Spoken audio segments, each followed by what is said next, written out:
The evening begins on an awkward note. Sayaka arrives at Kazuki's front door looking completely worn out. Her hair is messy, a small bandage rests on her cheek. Quietly, she asks if she can use the bath.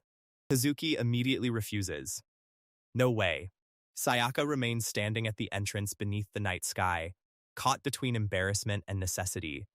Then a voice from the side suddenly cuts in. Hey, Kazuki, what's that supposed to mean? The light-haired woman quickly turns to Sayaka with a warm smile. Go ahead and use it. Inside the house, Sayaka sits near the entrance and removes her shoes while Kazuki watches from a distance. The light-haired woman praises Sayaka for constantly practicing and putting in effort every single day.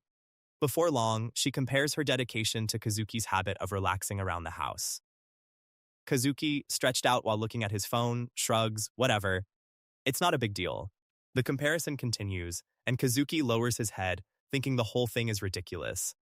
The woman tells him he could learn a thing or two from Sayaka before heading back into the kitchen, where a pot simmers on the stove. A moment later, she suddenly remembers something. Oh right, I forgot to give Sayaka a towel. The task immediately falls to Kazuki. She hands him a towel and tells him to bring it over. With a reluctant sigh, he agrees. As he walks down the hallway, he calls out through the door. Don't get the wrong idea, okay? The next moment, he mutters to himself. Like I'd do anything weird. He insists there is no reason for him to feel nervous around his childhood friend. Yet, his thoughts refuse to cooperate. His imagination starts running wild, and he quickly tries to push it away by reminding himself that they have known each other since they were little kids. A childhood memory surfaces instead. Young Sayaka smiles happily during a carefree day from years ago. Then a voice from the present breaks through. Kazuki, his face instantly turns bright red. Kazuki jerks back in panic, shocked by his own train of thought. What was that just now? Hurrying toward the bathroom, he apologizes and stops near the washing area. I'll just leave the towel in the basket. From behind the door, Sayaka quietly responds. Hey. Steam drifts out as the door opens slightly. With damp hair and a calm but awkward expression, Sayaka looks at him. Then she points out the actual problem. You're out of shampoo. Kazuki freezes. Before he can respond, Sayaka loses her footing near the doorway and stumbles. Startled, Kazuki immediately turns away and rushes out of the area. After the commotion settles, he heads upstairs. Dinner's almost ready. The woman calls from downstairs. Soon, he sits alone in his room, staring at the floor. The earlier incident keeps replaying in his head. Covering his face, Kazuki tries to stop thinking about it, but the image refuses to leave. Embarrassment overwhelms him. Trying desperately to clear his mind, he lightly bumps his head against the wall and mentally shouts at himself to forget about it. She's just his childhood friend. From downstairs, the woman yells at him to stop making noise. The next day at school, Kazuki packs up his belongings with a tired expression. The memory from the previous evening still lingers, making it difficult for him to look Sayaka in the eye. When his cheerful friend invites him to walk home together, Kazuki declines. I'm heading straight home to play games. Unfortunately for him, his escape plan immediately falls apart. Standing in the hallway is Sayaka herself. Oh, Sayaka, caught off guard, Kazuki awkwardly asks whether she has club activities today. She shakes her head. Then she says it as naturally as possible. So, let's walk home together. A country road stretches between fields and distant mountains as the two walk side by side. Kazuki can only accept the situation. Somehow, they ended up going home together beneath the wide afternoon sky. As he watches Sayaka calmly walking beside him, he wonders whether she truly feels unaffected by everything that happened recently. Her relaxed expression only makes him feel more self-conscious. Meanwhile, Sayaka notices him staring. What? Kazuki nearly jumps. His thoughts race as he realizes how close they are walking. Then another detail catches his attention. She smells nice. Immediately, he scolds himself for even noticing. After studying his uneasy expression, Sayaka asks if something is wrong. You've been acting strange lately. Kazuki panics internally after realizing she noticed. No, really, I'm fine. Trying to change the subject, he quickly points toward a nearby vending machine. Standing beside the machines, Kazuki attempts to calm himself down by focusing on the prices. Everything's only 100 yen. Sayaka watches him with a completely unimpressed look. Kazuki buys a peach-flavored drink, and her expression instantly brightens. You really like this flavor, huh? That reminder brings back another childhood memory. Back then, a younger Sayaka accidentally spilled the exact same drink all over herself while Kazuki laughed and told her to be more careful. Unfortunately, history repeats itself. The can suddenly sprays everywhere, soaking the front of Sayaka's shirt. Kazuki freezes in complete disbelief. Sayaka stands there in stunned silence while droplets drip from her hair. Eventually, Sayaka blushes slightly from embarrassment. Kazuki quickly tells her not to worry about it. As they continue walking beneath rows of blooming trees, Sayaka suddenly grabs his shoulder. My shirt feels sticky. A moment later, she stiffens. Her eyes widen. Tiny ants are crawling around her shoes and legs. Kazuki looks down and notices even more of them. As Sayaka trembles nervously, he tells her to brush them off, only to quickly add that he'll help instead. Turning around, she quietly pleads. Please, Kazuki freezes. His hand hovers in the air as panic and hesitation battle inside his head. After several painful seconds, he finally breaks. I can't do it. Instead of helping, he blurts out that he'll go buy bug spray. Sayaka stares at him in disbelief. Before he can run away, however, one of the ants bites her. Startled, she crashes directly into him. The two tumble into the grass. Ouch, then she immediately apologizes. Kaku, sorry, looking down at him with concern. She asks, are you okay? Kazuki lies there completely stunned while sunlight filters through the leaves above them. His thoughts become a complete mess. Seriously, what's going on with her? As Sayaka remains close by, Kazuki finally realizes something. The way he sees her isn't the same anymore. For years, she was simply his childhood friend. Now his feelings and perspective have started changing. Beneath the flowering trees, Sayaka quietly studies him. You're definitely acting weird, Kaku. Kazuki places a hand on his forehead and forces a tired smile, wondering how he is supposed to act around her from now on. Long before any of this awkwardness began, the two were born only a single day apart. In a peaceful countryside surrounded by fields, hills, and forests, they grew up together. Time carried them from infants to energetic children spending their days exploring and fishing beneath the summer sun. As the years passed, their paths slowly began to diverge. Sayaka grew into an intelligent and dependable student, earning awards, praise, and admiration from those around her. Meanwhile, Kazuki spent most of his free time in his room. Rapid button clicks fill the air as he focuses on a game. The match ends. A giant ko appears on the screen. Yes, I won. His victory shout echoes through the house. Moments later, the light-haired woman storms into the room. Keep it down. She scolds him for yelling, avoiding responsibilities, and spending all his time playing games. Kazuki can only sit there looking exhausted. His name is Takahashi Kazuki, and he is 15 years old. Although they grew up side by side as childhood friends, their lives gradually started moving in very different directions.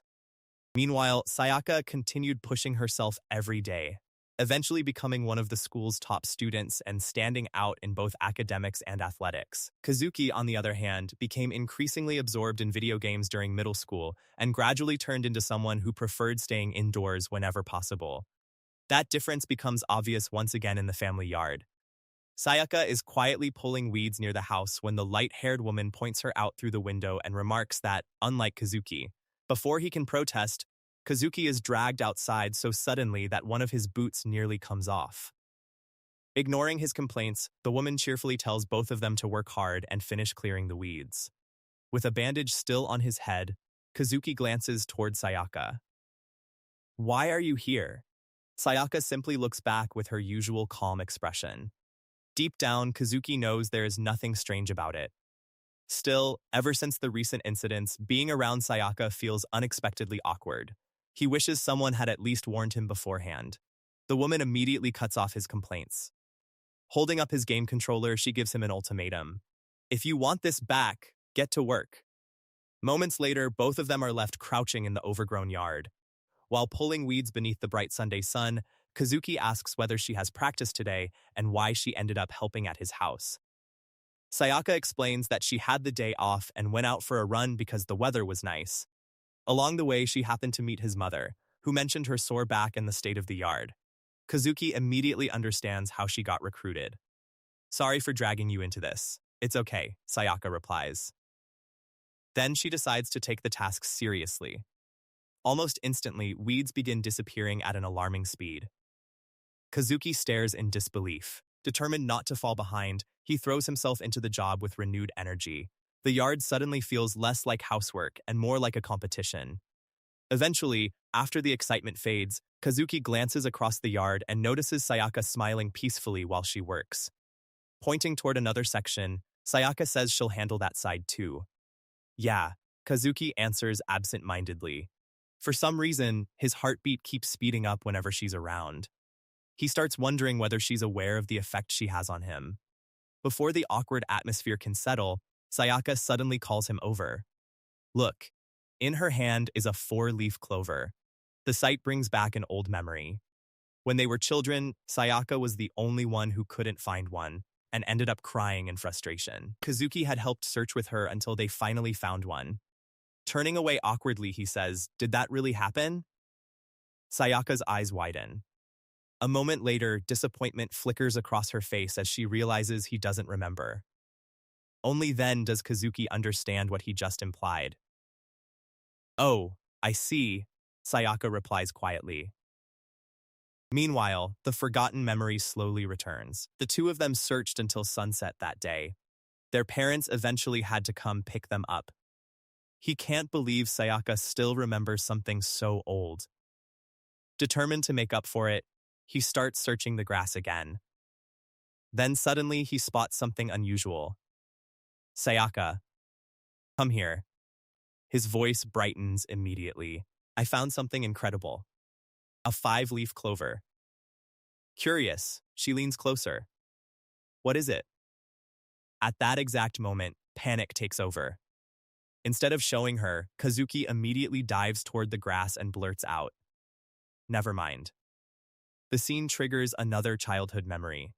Years ago, little Kazuki used to rush ahead on the way to school. "Sayaka, hurry up. We're gonna be late." A younger Sayaka would struggle to keep up, asking him to slow down because she was exhausted. Now everything is reversed. On a long staircase leading towards school, Kazuki finds himself gasping for breath while Sayaka climbs ahead with ease. "Sayaka, wait." She glances back. "What?" At that moment, Kazuki realizes how much she has changed. The girl who once struggled to keep up has long since surpassed him. Trying to hide his embarrassment, he jokes that they probably won't make it on time anyway. Then another thought suddenly enters his head. To avoid any awkward misunderstandings, Kazuki decides to run ahead. "If I'm in front, I won't have to worry about anything."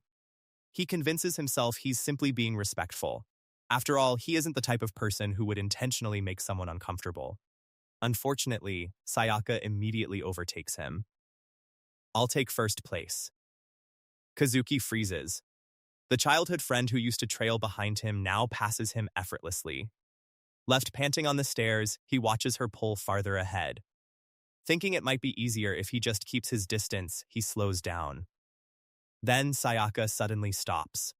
Turning around, she extends her hand toward him. The simple gesture catches him completely off guard. Kazuki quickly looks away. Flustered, he refuses the offer. "I'll catch up. See you at school." Behind him, Sayaka lets out a confused sound. His mind instantly drifts back to another memory. Years ago, it was Sayaka who stood on these stairs asking him not to leave her behind. Back then, he had grumbled about it, but still took her hand. She had thanked him with teary eyes, and he proudly claimed she couldn't manage without him. Back in the present, Kazuki forcefully pushes the memory aside. Then, he suddenly bolts up the staircase. "It's none of your business." Sayaka watches him disappear ahead in quiet confusion. Despite all that effort, Their race turns out to be meaningless. By the time they reach school, the gate has already been closed. Both of them stand outside while the intercom announces their names. Takahashi Kazuki and Yamamoto Sayaka. You are late. Kazuki's shoulders immediately slump. So we rushed for nothing. The voice over the speaker reassures them that the gate will be opened shortly and asks them to wait. Sayaka recognizes the voice as Yamada-sensei. Kazuki points out that the teacher is usually pretty relaxed and will probably take a while. Several minutes pass. His patience quickly disappears. So slow, as they wait near the gate, Sayaka casually fixes her hair. She gathers the loose strands with practiced movements, remaining completely unaware of the effect it's having on Kazuki. With nothing else to focus on, his eyes naturally drift in her direction. There is nothing unusual about someone tying their hair back, yet he can't seem to look away. His thoughts begin spiraling once again. Kazuki doesn't want to feel this way. To him, Sayaka has always been like family. They grew up together, shared countless memories, and spent most of their lives side by side. That is exactly why he struggles so much with the realization that he no longer sees her in quite the same way. A short while later, Yamada-sensei finally arrives at the gate. She apologizes for keeping them waiting and explains that she's about to unlock it. However, the moment she sees Kazuki's expression, she pauses. Are you angry at me? Kazuki shakes his head. No, I'm angry at myself. When she asks why they were late, Sayaka calmly answers that she stayed up studying the previous night. Kazuki remains completely silent beside her. Meanwhile, the real reason for his lateness flashes through his mind, staying up far too long playing games until he lost track of time. The story then shifts focus to Sayaka. As she prepares for club activities, a wide shot introduces Aomori Private High School. The academy is known for its excellent facilities, diverse courses, and talented students gathered from all over the country. Not far away, the sharp sound of footsteps echoes across the grounds. Inside the dojo, Sayaka stands in a karate uniform with a black belt tied firmly around her waist. Students practice all around her, but her focus immediately draws attention. With precise punches and flawless kicks, she moves across the training mats with remarkable skill. The strict instructor praises her technique, footwork, and discipline, declaring her performance exceptional. It's exactly what I'd expect from Yamamoto. Later in class 13, the teacher announces that only one student earned a perfect score on the latest quiz. Instantly, every eye turns towards Sayaka. Not long afterward, several students gather around her. One after another, they nervously try to get her attention. The hallway soon becomes chaotic as multiple classmates attempt to speak with her at once. Then, right in the middle of the crowd, Kazuki suddenly appears carrying a large stack of papers. Move. Coming through. Without realizing it, he ends up interrupting the entire scene. By the time he notices, it's already too late. After delivering the papers to a smiling teacher, she thanks him for helping. It's no problem. Kazuki bows politely. The moment he's alone again, however, regret crashes into him. His mind immediately replays the incident. He had barged into the middle of everything and shouted for people to move without thinking. Sitting outside afterward, he buries his face in frustration. He remembers a time when hardly anyone paid special attention to Sayaka. Now it feels like everyone around her notices her. As afternoon classes continue, the lesson shifts to classical Japanese. Kazuki struggles to stay awake. This class is the perfect sleeping aid. A cheerful classmate sitting behind him suddenly passes a folded note forward. A note? Confused, Kazuki opens it. Inside, a neat message reads, "Thanks for earlier." At the bottom is a simple signature, S. Across the classroom, Sayaka sits quietly with her chin resting on her hand. Several nearby girls secretly observe him. To them, Kazuki usually appears sleepy, grumpy, and difficult to approach. Yet when they notice a small smile forming on his face after reading the note, they're completely stunned. Outside, dark clouds begin gathering. I wonder if it's going to rain. The answer arrives immediately. Rain crashes against the classroom windows. The sight triggers an old memory. 7 years earlier. School had just ended, and the teacher reminded everyone to be careful heading home in the storm. Young Kazuki immediately turned toward Sayaka. Want to walk home together? She agreed. Then he sheepishly admitted something. I forgot my umbrella. The surrounding students reacted instantly. Seriously? The weather forecast had clearly warned about rain. Back then, heavy rain pounded against the school entrance. Kazuki stood there with Sayaka and several classmates. When someone asked whether Sayaka had an umbrella, she awkwardly admitted she forgot hers too. Without hesitation, Kazuki offered his. You can use mine. He insisted he'd be fine. Then he and another boy dashed into the rain using chairs above their heads as makeshift protection. Laughing all the way, they sprinted through puddles while Sayaka chased after them. You guys are ridiculous. Back in the present, Sayaka waits near the school entrance while rain continues to fall. A few nearby boys notice she doesn't have an umbrella. Immediately, they start considering ways to help. Before any of them can act, Kazuki quietly steps forward and opens his own umbrella. He casually blocks the opportunity without making a big deal out of it. He reminds Sayaka that club practice will start soon. Pointing toward the training building, he tells her she should get going. Sayaka watches him for a moment. Then she quietly smiles. You're kind. Kazuki sits at his desk looking completely defeated. The caption introduces him once again. Takahashi Kazuki, age 15. Current situation, serious trouble. A major test is coming up next week. Unfortunately, his notebook contains almost nothing useful. Worse, he barely remembers what material will even be on the exam. Realizing he has no other options, Kazuki turns to the one person he knows can help. Sayaka. She's definitely taken proper notes. He sends her a message asking if she's awake. To his surprise, a reply arrives almost instantly. The speed alone startles him. Kazuki asks whether she can share her notes for math, ethics, and contemporary society. Sayaka agrees. I'll send pictures. Before doing so, however, she sends an unusual sticker telling him to wait. A notification soon arrives. Expecting study notes, he opens the image. It's blurry, completely unreadable. You're terrible at taking photos. Sayaka quickly apologizes and sends another one. The next image appears. Kazuki freezes. Instead of notes, she accidentally sent a close-up selfie.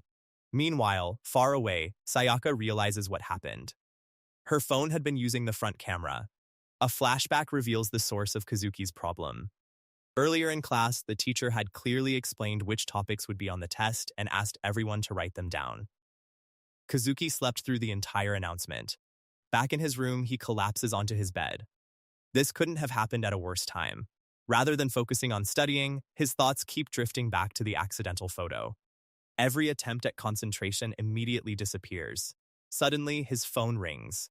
Kazuki answers cautiously. Hello? On the other end, Sayaka speaks calmly. I'm bringing the notes over. Kazuki sits upright instantly. The problem is no longer a photo, but she's already preparing to leave. Kazuki quickly insists she doesn't need to come. I'll pick them up myself. He starts listing every reason he can think of for why she shouldn't walk around alone at night. Eventually, he tells her to stay home and wait for him. After ending the call, he heads out into the cool spring evening. Even with spring arriving, the air still feels chilly. Then he suddenly stops. Standing beneath the moonlight is Sayaka. Cocoon, Kazuki freezes. Weren't you supposed to wait? I came anyway. When she asks why he seems upset, he immediately denies it. Yet Sayaka's steady gaze tells him she isn't convinced. Kazuki realizes she has noticed something. His awkward behavior. The way he's been acting differently around her. Embarrassment washes over him. Still, he understands that his feelings aren't simply confusion. They're rooted in genuine concern. Under the quiet night sky, Kazuki clenches his fists and blurts out, I was worried about you. After a moment, Sayaka quietly responds. Kazuki instantly becomes embarrassed by how loudly he said it. Trying to recover, he tells her he'll walk her home. As they continue down the street, Sayaka reflects on his words. I was worried about you. A small smile forms on her face. Meanwhile, Kazuki ends up carrying her bag. The familiar scent reminds him of countless memories they've shared. His thoughts drift back 7 years. Children line up excitedly for a field trip to Tsutsuji Park. Young Kazuki enthusiastically talks about searching for insects and asks Sayaka to join him. When he looks back, he notices she's falling behind. Sayaka trips and falls. Kazuki immediately rushes over. Be careful. After helping her up, he decides to stay by her side. To make sure she doesn't get hurt again, he takes her hand. The reaction from their classmates is immediate. Everyone begins teasing them. Sayaka turns bright red. Kazuki quickly protests. I'm only helping because I'm worried she'll fall again. Still, he keeps holding her hand as they continue toward the park. Come on, Sayaka, the teasing spreads until other classmates start joining in. Soon, everyone is holding hands and walking together. Their teacher watches the scene and becomes emotional. What a wonderful class. And even now, years later, those memories remain close to her heart.